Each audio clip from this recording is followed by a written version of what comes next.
2020년 4월 19일 동행하는 교회 청년부 주일 예배를 주님 앞에 올려드리도록 하겠습니다. 여호와여, 그러하여도 나는 주께 의지하고 말하기를 주는 내 하나님이시라 하였나이다.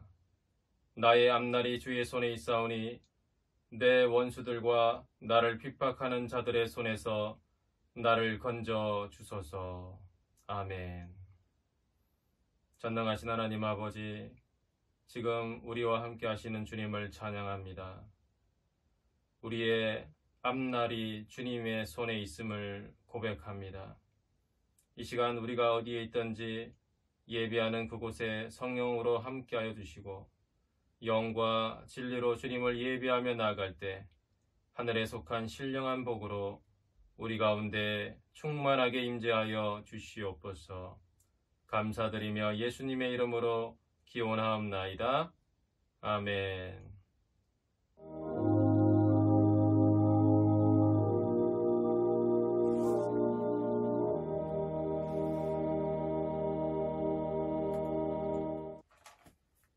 찬송가 342장 함께 찬송하겠습니다.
사도신경으로 신앙 고백 후 정진주 자매 대표 기도하겠습니다. 나는 전능하신 아버지 하나님, 천지의 창조주를 믿습니다. 나는 그의 유일하신 아들 우리 주 예수 그리스도를 믿습니다.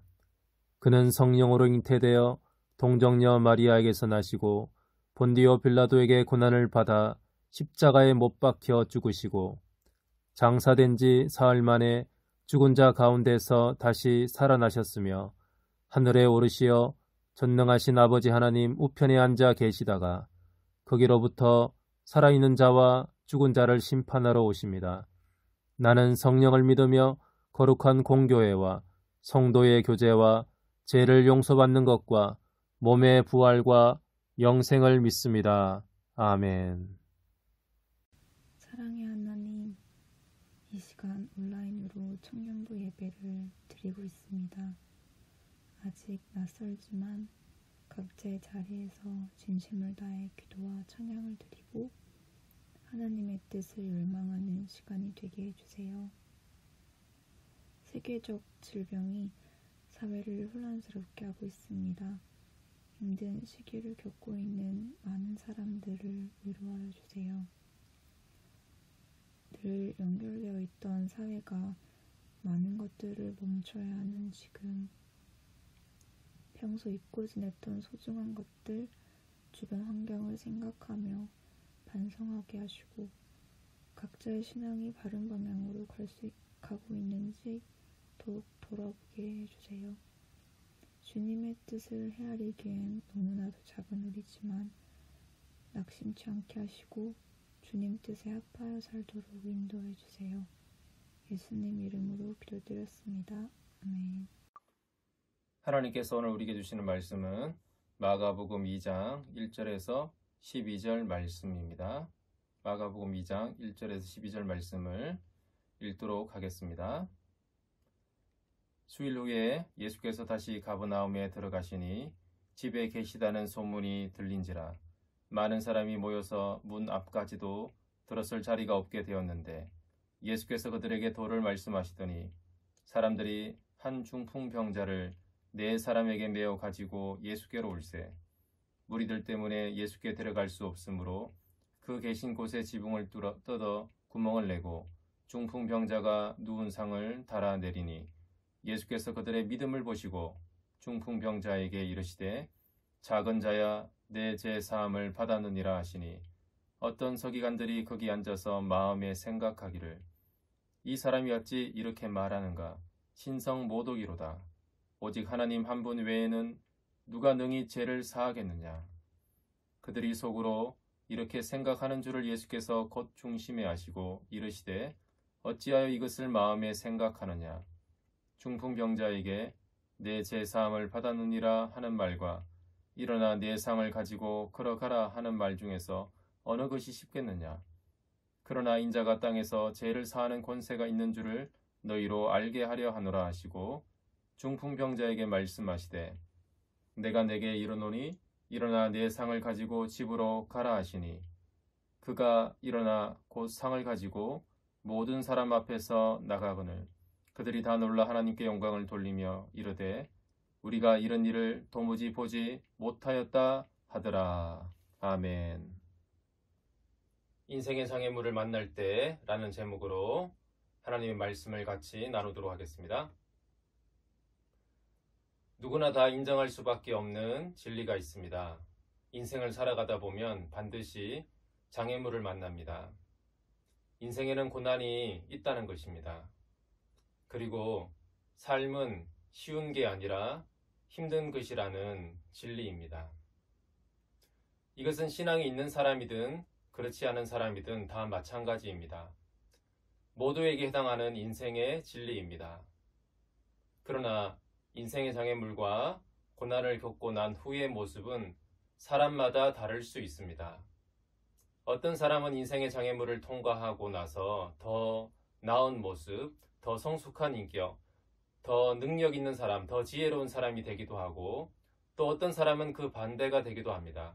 어떻게 이런 다른 결과를 만드는 결정적인 차이는 무엇에 있겠습니까?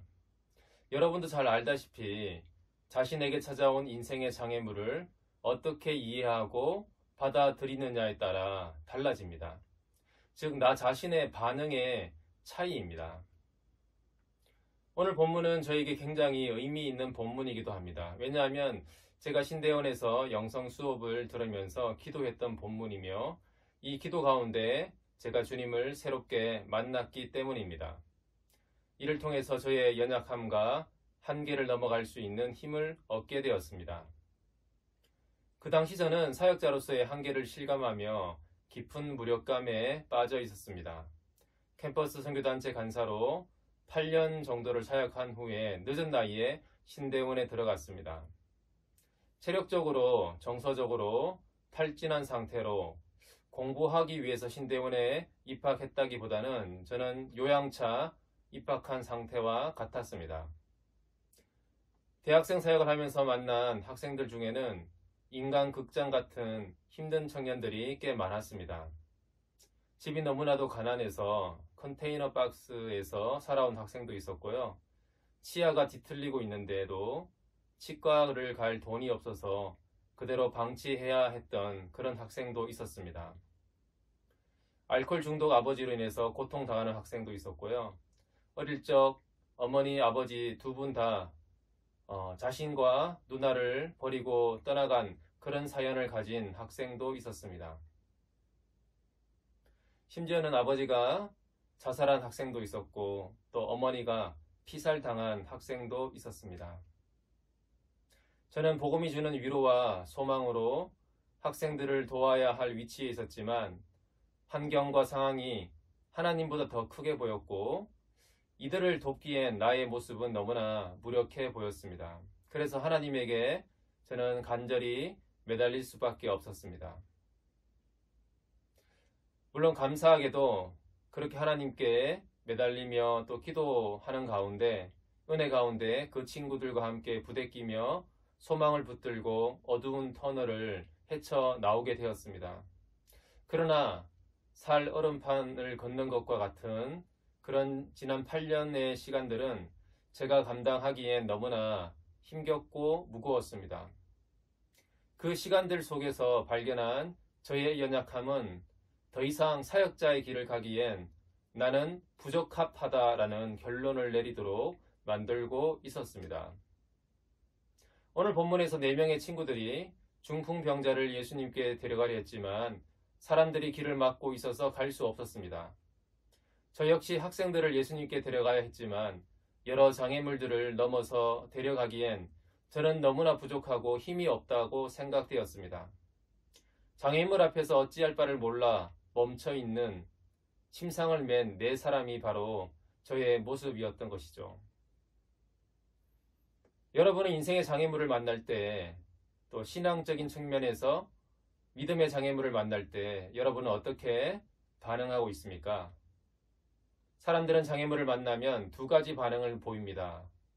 장애물 앞에서 가던 길을 멈추고 더 이상 갈 수 없다라고 생각하고 포기하거나 장애물을 통과하여 계속 전진합니다. 믿음 생활도 마찬가지입니다. 믿음으로 살아가다가 장애물을 만나면 장애물 앞에 포기하고 믿음을 잃어버리거나 혹은 믿음으로 장애물을 넘어갑니다. 장애물을 넘어갈 때도 2가지 유형이 있습니다. 첫 번째는 강력한 힘으로 정면 돌파하는 것입니다. 내가 죽든지 네가 죽든지 그런 심정으로 돌파하는 것이죠. 오늘 본문에서 각색해 본다면 예수님께 중풍병자를 데리고 가는데 출입구에 사람들로 가득 찼습니다. 들어갈 수가 없었습니다. 그러면 정면 돌파는 사람들을 힘으로 밀치면서 뚫고 지나가는 것입니다. 여러분은 사람이 가득 찬 지하철을 타보셨습니까? 몸으로 밀치면서 어떻게든 문 안으로 들어가려는 것과 비슷합니다.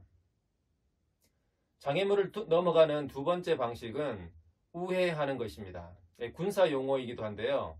적이 있으면 적을 뚫고 갈 힘이 없기 때문에 그대로 두고 돌아서 가는 것입니다. 오늘 본문의 경우가 그렇습니다. 문 앞에 사람들이 가득 차서 들어갈 수가 없었습니다. 그 사람들을 그대로 두고 다른 길로 지붕 위로 돌아서 가는 것입니다. 여러분, 지하철에 사람들이 가득 차서 그 칸으로 들어갈 수 없다면 장애물을 그대로 두고 옆 칸으로 들어가죠. 장애물을 그대로 두고 계속 전진해 가는 방식이 우회라는 방식입니다. 우리의 인생에서 또한 신앙생활에서는 이런 경우가 참 많습니다. 정면 돌파해서 그 장애물을 완전히 제거하고 가는, 그렇게 하면 참 깔끔할 것 같은데 그런 정면 돌파보다는 그 장애물, 그것이 어떤 아픔이든 시련이든 이별의 고통이든 어떤 실패의 경험이든 그 장애물을 다 해결하지 못한 채 두고 계속 가는 것입니다. 장애물을 다 해결하고 가면 좋겠지만 그렇지 못할 때가 많은 것 같습니다. 그럴 때는 다 해결되지 않았다고 그대로 머물러 있거나 포기하지 말고 주님을 의지하며 내가 할 수 있는 부분들을 찾아서 나아가야 합니다. 오늘 본문에도 이 4명의 친구들이 지붕이라도 올라가서 지붕을 뚫어보는 시도처럼 그렇게 우리는 계속 나아가야 하는 것이죠. 믿음의 장애물은 대부분 겉으로 보기엔 사람과 상황의 문제입니다. 혹은 사람과 환경의 문제이죠. 오늘 본문도 사람들 때문에 예수님께 가지 못하고 있습니다. 지붕에 올라가서 지붕을 뚫고 침대를 내린다? 이렇게 생각하는 것도 사실 쉽지 않습니다. 침상을 메고 옥상에 올라가는 어려움도 만만치 않습니다. 지붕을 뚫어야 하는데 쉽지 않죠. 그리고 지붕을 뚫으면서 설교하고 계신 예수님을 방해할 수도 있고요. 집주인의 눈치를 볼 수도 있고 또 모여있는 수많은 사람들의 시선을 견뎌내야 합니다. 마치 우리가 예배 중간에 예배당 천장을 뚫고 내려오는 것처럼 예배를 방해하면 어떻게 되나 신경 쓰이는 것이 사실 많습니다. 그리고 굳이 이렇게까지 해서 가야 하나? 집회가 다 끝나고 나서 사람들이 다 사라지고 나면 그때 예수님께 데려가도 되지 않을까? 기다려야 할까? 기다리는 것이 가장 합리적이고 상식적인 것 같다. 이런 고민들을 하게 될 것입니다. 제가 캠퍼스 사역할 때 장애물들도 겉으로 보기엔 사람들과 환경의 문제였습니다. 벅차고 고통스러운 환경 속에서 그렇게 살아왔기 때문에 마음을 여는 것이 쉽지 않은, 믿음보다는 불신으로 반응하고 또 긍정적인 마음보다는 절망을 선택하는 것에 더 쉽게 마음이 기우는 그런 학생들이 저는 장애물이라고 생각했습니다.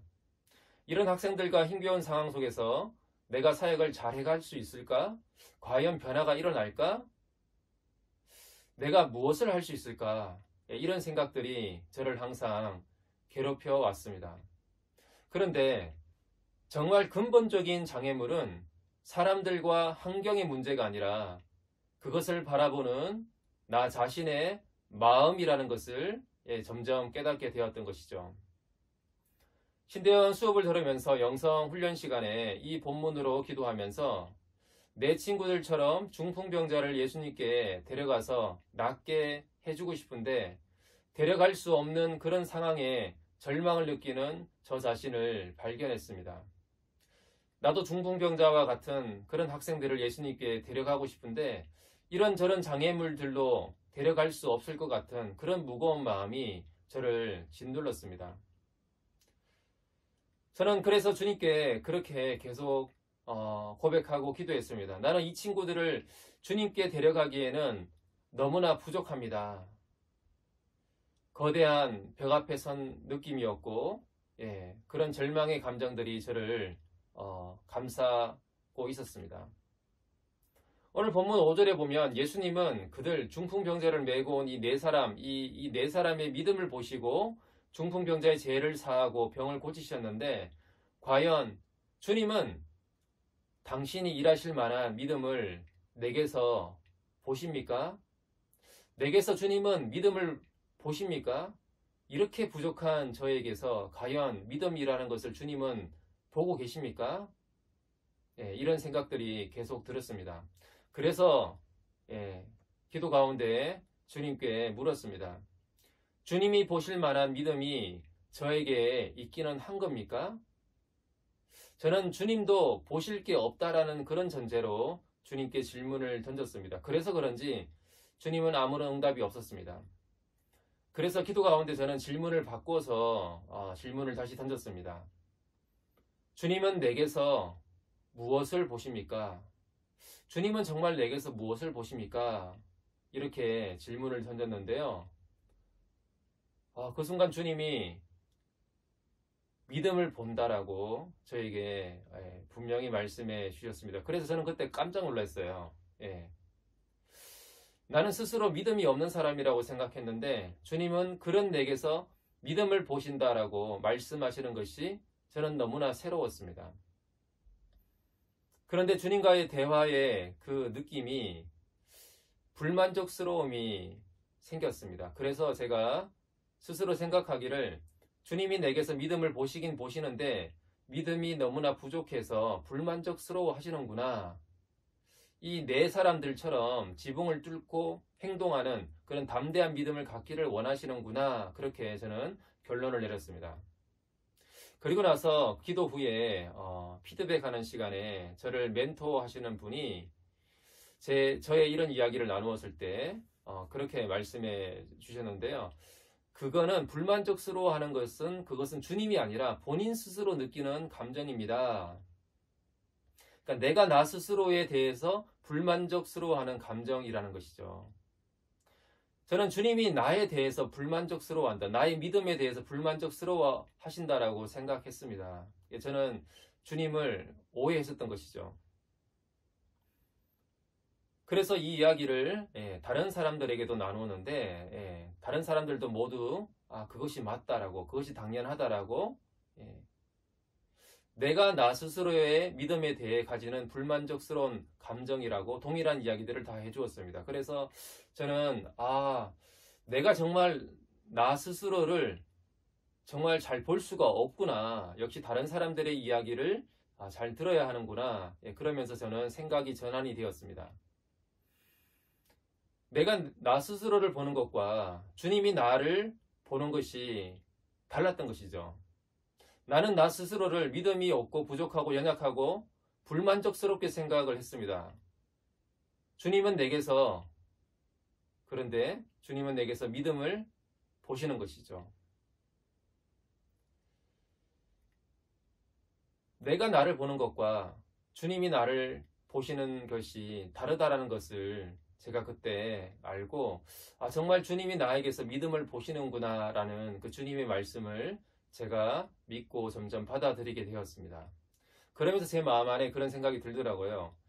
정말 그렇지. 내가 믿음이 있으니까 지금까지 이렇게 8년의 시간 동안 사역하면서 달려온 것이지. 그리고 그 학생들도 믿음이 있으니까 힘들지만 함께 이렇게 헤쳐나온 것이지. 나도 믿음이 있으니까 이렇게 섬기고 수고하고 애쓰고 힘들지만 인내하면서 지금까지 달려왔지. 맞아. 정말 주님이 나를 믿음이 있다라고 보시는 것이 맞지. 주님이 정말 나를 그렇게 보시는 거지. 그것을 제가 인정하게 되었습니다. 저는 이 과정을 거치면서 믿음의 진짜 장애물은 사람과 환경 속에서 나 스스로를 보는 시각, 특별히 부정적 시각이라는 것을 깨달았습니다. 믿음의 진짜 장애물은 내가 감당 못할 것 같은 어떤 사람과 환경보다 제 마음의 문제였습니다. 정말 중요한 것은 장애물에 대한 나의 시각, 나의 판단을 붙드는 것을 내려놓고 주님의 시각, 주님의 판단, 주님의 계획을 보는 것입니다. 이것이 된다면 우리는 장애물을 넘어서 계속 나아갈 수가 있습니다. 제가 기도 가운데 제 자신을 잘못 인식하고 예수님도 오해했던 것처럼 똑같은 실수를 하는 사람들이 오늘 본문에 등장합니다. 바로 서기관들입니다. 이 사람들은 성경 박사였습니다.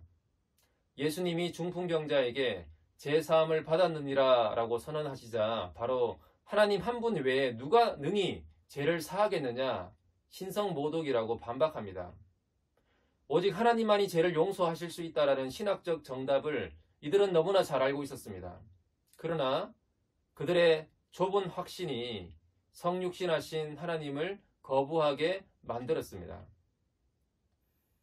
다니엘서 7장에 보면 메시아로서의 인자에 대한 언급이 나와 있습니다. 말씀을 보시면 내가 또 밤 환상 중에 보니 인자 같은 이가 하늘 구름을 타고 와서 옛적부터 항상 계신 이에게 나아가 그 앞으로 인도되매 그에게 권세와 영광과 나라를 주고 모든 백성과 나라들과 다른 언어를 말하는 모든 자들이 그를 섬기게 하였으니 그의 권세는 소멸되지 아니하는 영원한 권세요 그의 나라는 멸망하지 아니할 것이니라. 다니엘서 7장의 내용은 인자 같은 이가 오면 이 세상 나라 이방 권세들을 모두 심판하고 하나님의 백성들은 구원하여서 하나님의 영원한 통치를 이루게 될 것을 예언합니다. 그래서 유대인들이 가진 종말론, 메시아 대망 사상은 메시아가 오면 하나님을 믿고 따른 하나님의 백성들을, 곧 자신들은 구원을 받고 나머지 이방 세력들은 심판당할 것이라고 믿었습니다. 유대인들에게 종말론은 심판의 이미지였습니다. 서기관들이 기대했던 메시아가 오면 하나님을 열심히 섬겼던 자신들은 환영받고 인정받고 구원받는 반면에 자신들이 판단했던 이방 사람들, 죄인들, 세리들, 온전하지 못한 사람들, 오늘 본문에 나오는 이 중풍병도 자신의 죄 때문에 그렇게 되었다라는 인식이 강했기 때문에 많은 병자들도 온전하지 못한 자들에 포함되는 것이죠. 그러니까 이런 사람들에게는 하나님의 심판이 내려질 것이라고 기대했습니다. 그런데 사람들이 메시아라고 기대하는 그 예수님이 와서 무엇을 한 겁니까? 뭘 한 거예요? 심판의 메시아로 왔습니까?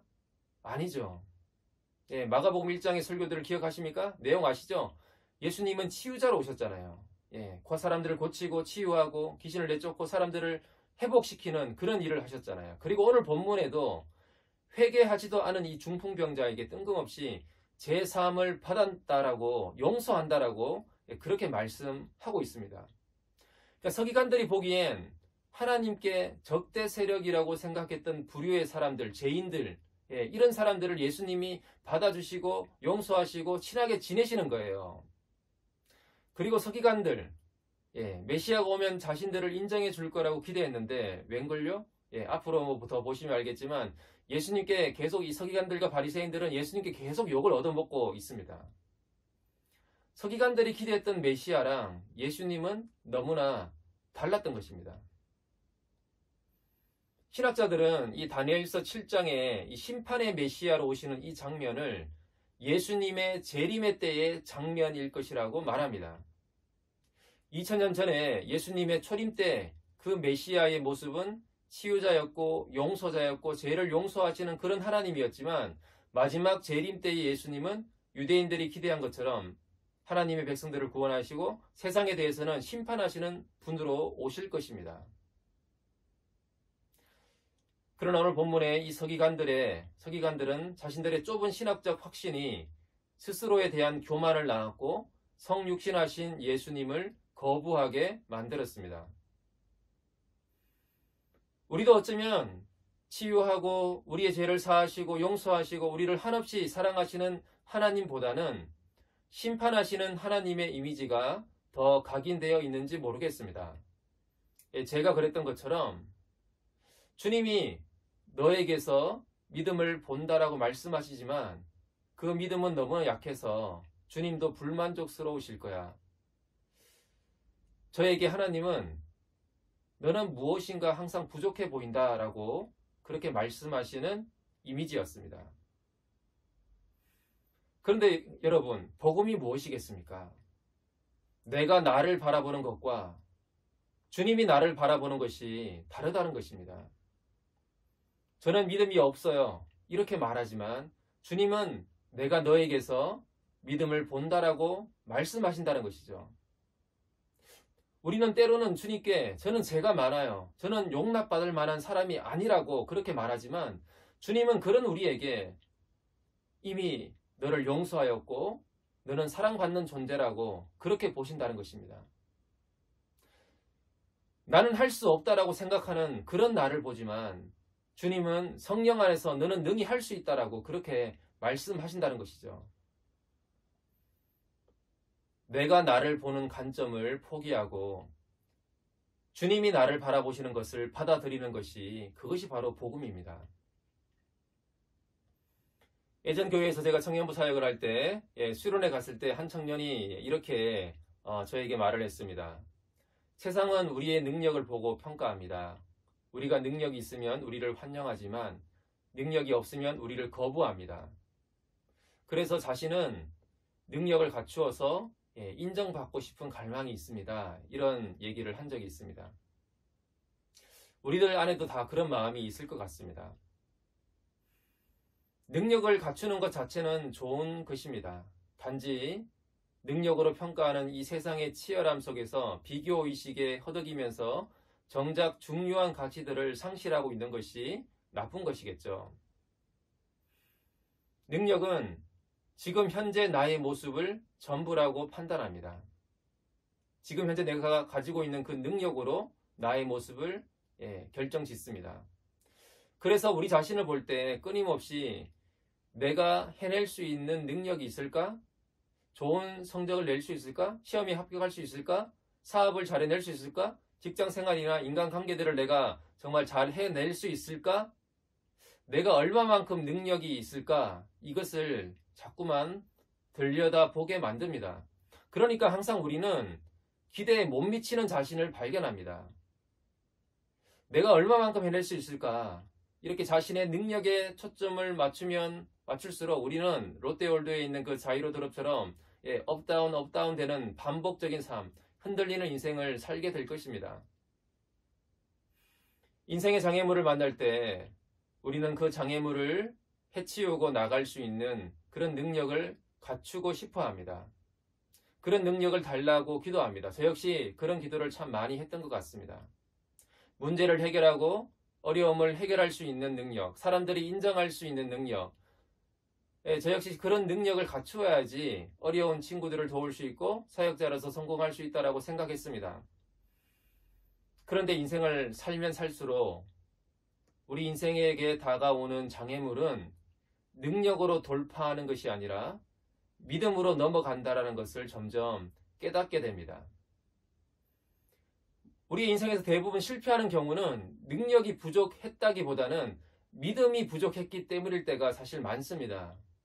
내가 해낼 수 있을지 자기 능력에 대해서 계속 고민할수록 우리는 장애물을 벗어날 수가 없습니다.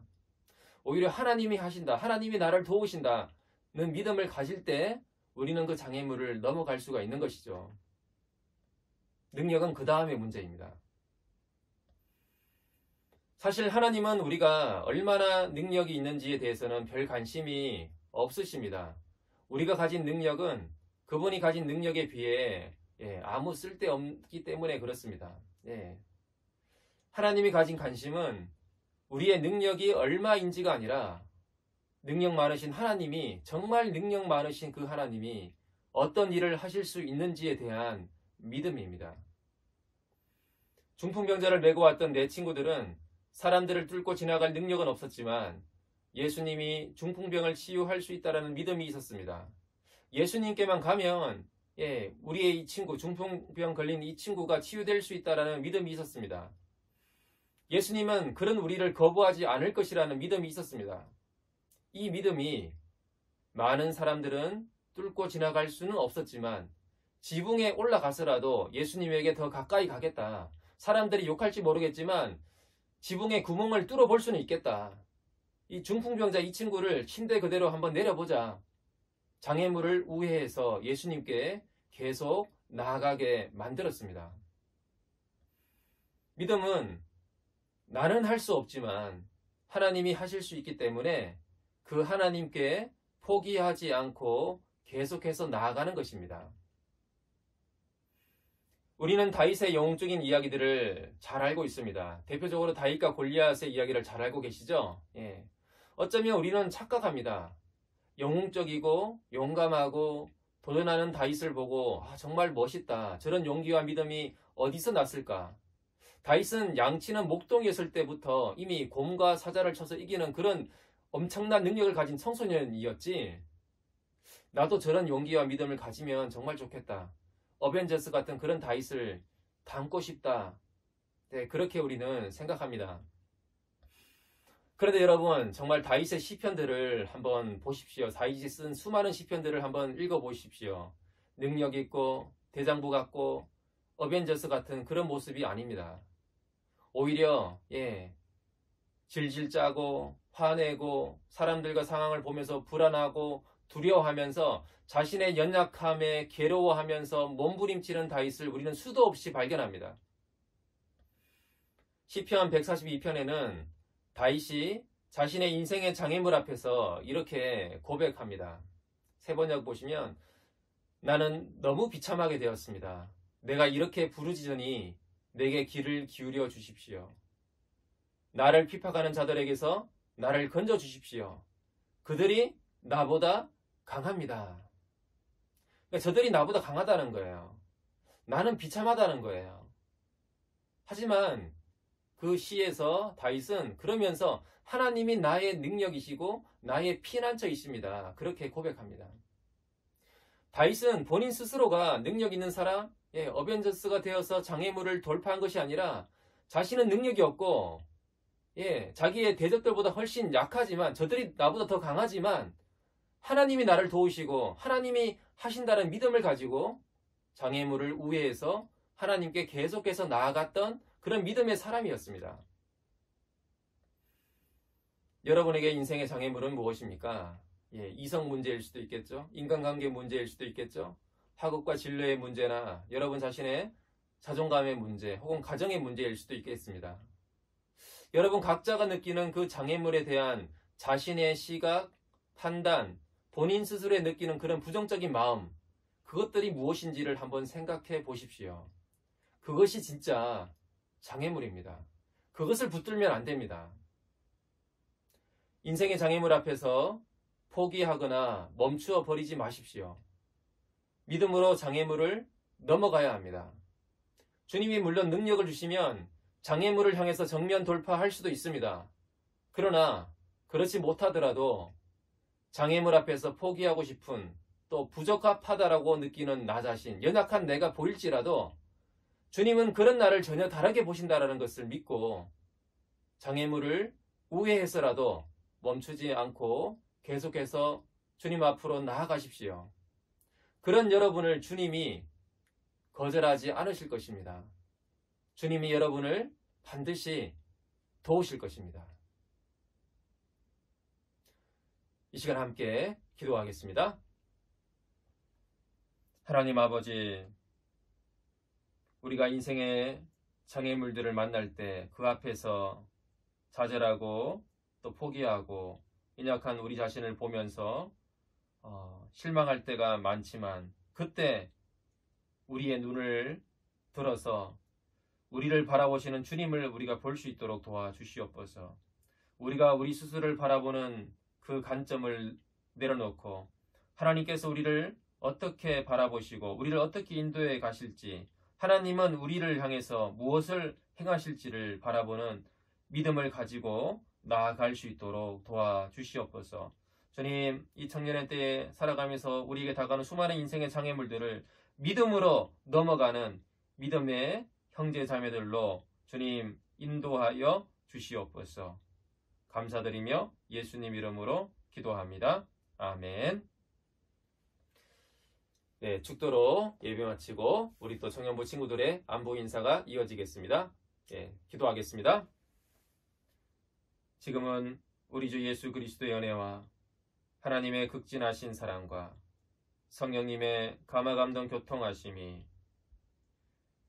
하나님이 우리를 바라보시는 그 시각과 마음을 붙들고 우리 인생의 수많은 어려움과 장애물들을 믿음으로 헤쳐나가기를 소원하고 다짐하는 모든 하나님의 백성들 머리 가운데 지금부터 영원까지 함께 하시기를 간절히 축원하옵나이다.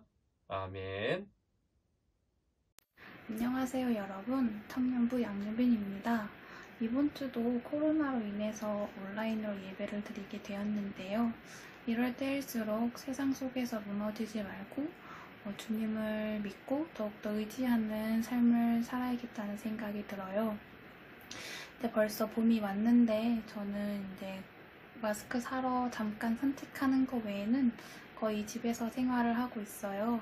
집에서 자격증 공부도 하고, 저번에 선인장을 사서 거기에 바람도 쐬주고 햇빛도 쐬어주고 하고 있어요. 이제 코로나가 점점 장기화가 되면서 조금 묻어지는 감도 없지 않아 있긴 한데 여러분들도 마스크 잘 착용하시고 손 씻기도 열심히 잘 하시고 이제 사회적 거리 두는 것도 잘 하시면서 건강하게 우리 교회에서 다시 만나요. 안녕. 안녕하세요. 이번에 안부 영상 찍게 된 정현의라고 합니다. 네, 원래는 제가 지금 대학생 신분으로 온라인 강의를 듣고 있어야 하지만 제가 미래에 대한 걱정을 전부터 해왔고 요즘도 이제 혼자 생각할 시간이 엄청 많았어가지고 미래에 대한 그 걱정과 생각을 하다 보니까 다른 길을 찾아보자 라는 생각이 들었어가지고 지금 학교 등록을 안 한 상태예요. 그래서 네, 그리고 지금도 제 미래를 어떻게 꾸려나가야 될지, 어떻게 나아가야 될지에 대한 고민은 계속하고 있는 상태입니다. 네. 한마디로 네, 백수고 그냥 집에서 놀면서 네, 생각할 시간 가지면서 그렇게 집에만 처박혀서 네, 안 나가고 그러고 있습니다. 네. 밖에 안 나가다 보니까 이게 생각할 시간이 엄청 많아지더라고요. 혼자 생각할 시간이 많아지는데 그게 이제 처음에는 생각할 시간이 많아서 좋았는데 이게 너무 길어지다 보니까 막 이상한 생각도 들고 막 부정적인 생각도 들고 미래에 대한 그런 생각이 들기 시작해가지고 좀 처음엔 좋았는데 지금은 별로 그렇게 좋은 시간은 아닌 것 같고, 그래서 빨리 안정화가 돼서 네, 교회에 빨리 나가고 싶다는 생각을 요즘은 엄청 하고 있고, 빨리 보고 싶다는 생각을, 여러분들 보고 싶다는 생각을 엄청 많이 하고 살고 있습니다.